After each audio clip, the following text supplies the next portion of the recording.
Halo guys, David di sini dan ini adalah Samsung Galaxy Tab S7 Plus, tablet yang luar biasa bagus dari Samsung. Speknya tuh kayak nggak ada tanggung-tanggungnya dan tentu aja harganya juga sama sekali nggak kerasa nanggung. 16,999 juta cuy. Dari situ aja udah jelas ya kalau tablet ini bukan ditargetin buat kaum mendang-mending, tapi buat orang yang udah nggak terlalu masalah lagi sama duit. Orang yang HP sama laptopnya juga udah premium duluan lah. Tapi dia masih butuh perangkat yang ada di tengah-tengahnya, yang bisa ngelakuin apa yang biasanya kita kerjain di HP dan bisa juga ngelakuin apa yang biasanya kita kerjain di laptop. Istilahnya mungkin gadget sapu jagat kali ya, semuanya disikat. Dan buat kebutuhan kayak gitu, Samsung Galaxy Tab S7 Plus ini salah satu yang terbaik. Saya suka banget. Alasannya banyak. Coba kita lihat dari bagian layarnya dulu dah. Karena layar di Galaxy Tab S7 Plus ini serasa ngegabungin yang indah-indah dari dua dunia. Ukurannya besar kayak laptop 12,4 inci, tapi kualitas panelnya itu serasa HP premiumnya Samsung yang punya refresh rate 120Hz, terus panelnya Super AMOLED, dan punya screen to body ratio yang juga tinggi karena bezelnya tipis. Di Tab S7 Plus ini rasionya 85%. Resolusinya juga tajam, udah 2800 x 1752 pixel. Ini malah lebih tajam daripada resolusi QHD Plus di Galaxy Note 20 Ultra. Gitu doang? Enggak. Kalau di Galaxy Note 20 Ultra kan kita harus milih mau pakai resolusi tinggi tapi refresh rate-nya standar, atau resolusinya standar tapi refresh rate-nya bisa tinggi. Di Tab S7 Plus resolusinya udah fix paling tajam punya, nggak bisa korting lagi, nggak bisa turun. Dan refresh rate-nya bebas kita pilih, mau pentokin atau yang standar buat lebih ngehemat baterai. Kalau saya sih jelas milih pentokin ke 120Hz terus ya, karena baterai di tablet ini juga nggak nanggung. 10.090 mAh bro.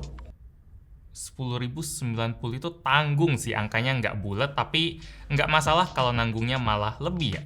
Lanjut, chipset yang dipakai di Galaxy Tab S7 Plus ini juga nggak pakai kompromi. Snapdragon 865 Plus, yang pas saya baca-baca hasil benchmarknya dia punya performa yang 10% lebih tinggi daripada yang 865 biasa. Padahal 865 aja udah kenceng parah, ini malah dikasih bumbu yang plus lagi. Chipsetnya tadi dilengkapin sama RAM 8GB ya, dan memori internalnya 256GB yang masih bisa diekspansi lagi pakai kartu microSD. Buat yang penasaran sama hasil benchmarknya, di Antutu 8 dia dapetin skor... Lah, kok portrait?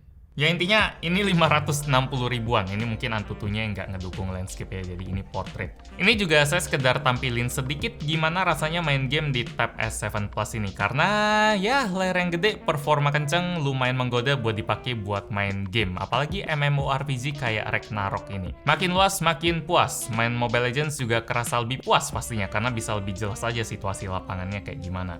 Kalau main game kayak PUBG M mungkin baru agak susah ya, karena layarnya segede gini, jempol pasti agak pegel nargetin lawan. Oh ya, ngomong-ngomong soal pegel, tablet ini kan ukurannya lumayan gede ya, baterainya gede juga, speknya juga nggak nanggung, bobotnya berat atau enggak? Biasanya gadget yang speknya setinggi ini kan rata-rata berat semua, apalagi ini bahan bodinya juga pakai metal biar kerasa lebih solid. Tapi ternyata pas saya timbang beratnya nggak sampai 600 gram, tepatnya itu 565 gram. Kalau ditambah S Pen nambahnya 10 gram doang. Kalau dibaratin mungkin berat nih tablet kurang lebih sekitar 3 HP lah ya. Mungkin salah satu kunci biar bobotnya kejaga ada di bentuknya yang tipis banget. Lebih tipis dari HP malah, cuma 5,7 mm doang. Samsung juga tetap efisien buat manfaatin ruang di sekeliling tablet yang tipis ini, kayak di bagian kanan kirinya. Kita bakal nemuin masing-masing 2 speaker, jadi totalnya ada 4. Samsung sih nyebutnya Quad Speaker Sound by EKG, yang suaranya memang kenceng banget, apalagi kalau kita aktifin fitur Dolby Atmos yang ada di tablet ini, itu suaranya bakal lebih hidup lagi. Terus di sisi atas sebelah kanan sini kita juga bisa pakai buat sangkutin S Pen, tapi kalau taruhnya di sini S Pen-nya nggak bakal kecas ya. Kalau misalnya kita mau ngecas ada tempatnya lagi di belakang sini yang ada garis hitamnya sini. Awalnya saya kirain kalau tablet hitam di bawah kamera ini gunanya cuma buat bikin desain tabletnya unik ya, ada garis gitu kan, tapi ya ini ada fungsinya sih, jadi tinggal ditempelin kayak gini. Oh ya, mumpung lagi nyinggung kamera, ini kualitas kamera belakang dari Tab S7 Plus yang resolusi kamera utamanya 13 megapiksel dan kamera ultrawide 5 megapiksel. Lumayan bagus buat sebuah tablet.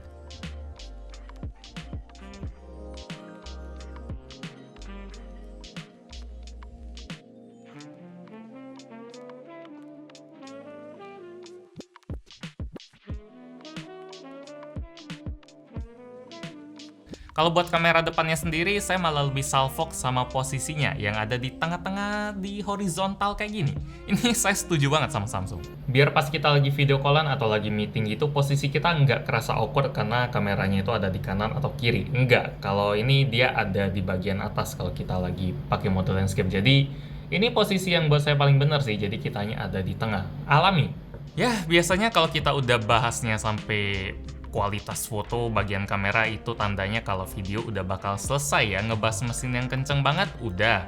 Ngebahas bagian layar yang luas banget, udah. Baterai jumbo, udah. Itu nggak bisa dilupain.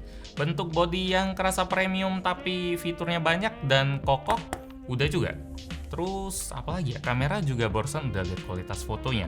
Kelihatannya udah selesai dibahas lah, tapi durasi video ini masih lumayan panjang karena Tab S7 Plus bukan cuma nawarin mesin yang canggih doang, tapi dia juga ngasih kita cara yang lumayan banyak buat manfaatin mesinnya tadi. Ini penting karena kita bisa nebak lah ya kalau sebuah tablet itu cuma menang di ukuran gede doang dan mesin yang kenceng doang, itu bakal cepet dilupain. Dulu pasar tablet itu kan kelihatan kayak bakal booming lah pas pertama kali keluar, tapi lama-lama kayaknya orang nyadar kalau tablet itu nggak lebih dari sekedar HP yang gede doang, malah adanya bikin ribet karena kegedean, dan bikin pasar tablet sekarang itu redup. Sekarang ya mungkin ceritanya pengen diubah ya oleh brand yang gede yang fokus juga di tablet kayak Samsung, karena mereka udah nemuin sesuatu yang bikin kita pakai tabletnya itu pengen lebih sering lagi, yang pengen layarnya itu disentuh lebih sering lagi, mesinnya itu lebih sering digeber lagi, dan kuncinya ada di aksesoris kayak S Pen dan book cover keyboard yang udah dipoles lebih matang lagi. Tadi kita udah lihat ya kalau sekarang S Pen-nya udah dikasih tempat khusus, dikasih rumah lagi,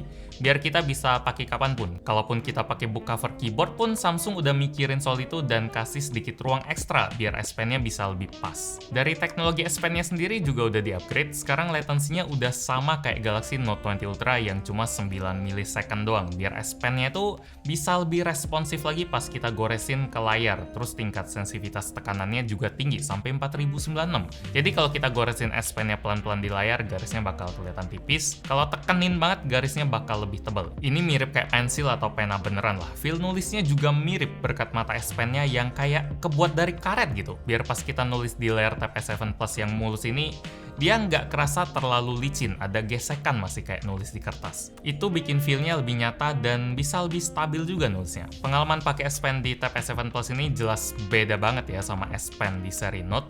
Kalau di Note itu ibaratnya kita nulisnya cepet aja lah di kertas yang kecil, yang penting-penting aja. Namanya juga Note kan, nyatet. Kalau di Tab S7 Plus kita mau ngapain pun oke. Mau sekedar nyatet oke, mau sekedar bikin rencana atau sampai ke detailnya juga oke. Mau gambar juga tempat dan alatnya udah siap semua lah. Software yang disediain Samsung di dalam Tab S7 Plus ini juga mendukung banget. Ada aplikasi-aplikasi kreatif kayak Clip Studio Paint, terus ada Note Shelf, ada Canva juga. Dan tentu aja Samsung Notes yang sekarang fiturnya udah jauh lebih banyak lagi. Itu udah kita bahas semua sih di review Note 20 Ultra kemarin. Tapi buat yang belum nonton, ini saya pengen pamerin fitur baru yang saya favorit sih dari Samsung Notes. Namanya Audio Bookmark yang bisa ngerekam suara pas kita lagi nulis. Terus pas rekaman suaranya kita putar lagi, Samsung Notes-nya bakal munculin juga apa yang lagi kita catat pas ngedengerin suara itu. Tulisannya juga bisa kita pakai buat loncat ke titik rekaman tertentu. Ini keren sih. Misalnya di sini saya lagi mau ngebahas cakwe gitu. Kita bakal ngebahas belinya di mana, terus harganya berapa. Padahal yang ditulis cuma harganya doang di sini. Tapi selama ya rekaman suara bakal ngomongin rasanya gimana.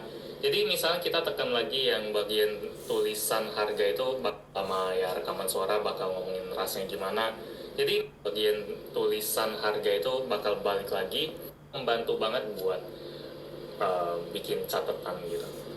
Tapi catat pas ngedengerin. Oh ya, sampai lupa, di S Pen-nya Samsung Tab S7 Plus ini juga punya S Pen button ya, yang bisa kita pakai buat ngontrol tabletnya pakai gerakan tangan doang. Kalau di HP ini fitur yang jarang kepake ya, paling buat shutter kamera aja. Tapi di Tab S Pen-nya juga udah serasa kayak remote TV. Ini fungsinya mirip HP sih, nggak ada yang beda, tapi caranya karena di tablet dia jadi lebih bisa kreatif lagi. Ini sih yang bikin tablet jadi punya nilai jual lagi, aksesoris. Nggak ada aksesoris, tablet itu kurang menarik. S Pen-nya keyboardnya sendiri udah langsung kita dapetin ya di paket penjualan, jadi kita nggak perlu nambah duit lagi buat dapetin. Kalau book cover keyboard nih, ini baru dijual kepisah.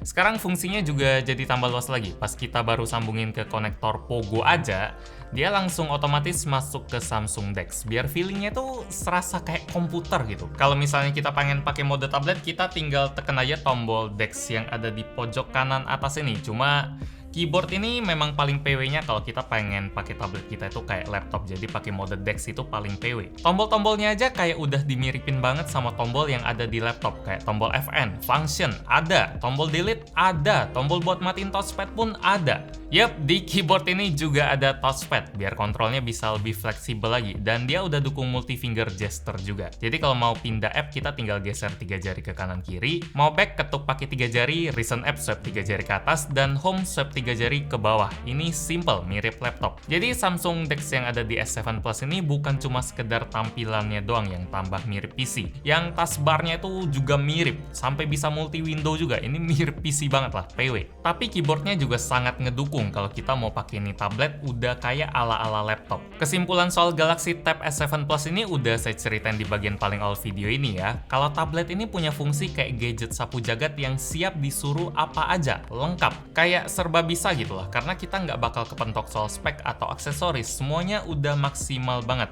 Tinggal harganya aja itu yang bikin kepentok atau enggak. Kalau enggak, nih tablet recommended banget. Demikian review gadget in buat Samsung Galaxy Tab S7 Plus. Like kalau suka dengan video ini, dislike kalau nggak suka, dan kita ketemu lagi di video selanjutnya. Yo. Ini kalau nggak pakai keyboard, lepas, masuk ke tas, tinggalin. Tapi kalau pakai tinggal. Oh.